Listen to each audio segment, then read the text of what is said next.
বলছি, অস্বাভাবিক শীত পড়ছে। আমার বাবা বয়োবৃদ্ধ মানুষ। এই পরিস্থিতিতে তিনি অজু না করে তায়াম্মুম করে নামাজ পড়তে পারবেন কি না?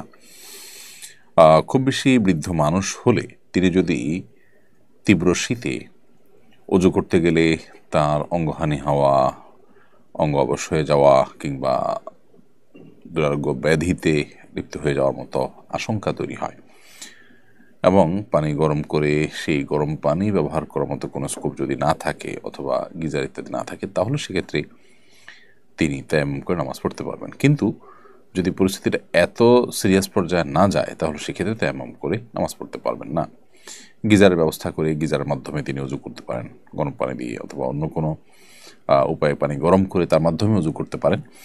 কিন্তু এই স্কোপগুলো থাকা সত্ত্বেও তিনি তায়াম্মুম যদি করতে চান, তাহলে সেক্ষেত্রে নামাজ হবে না।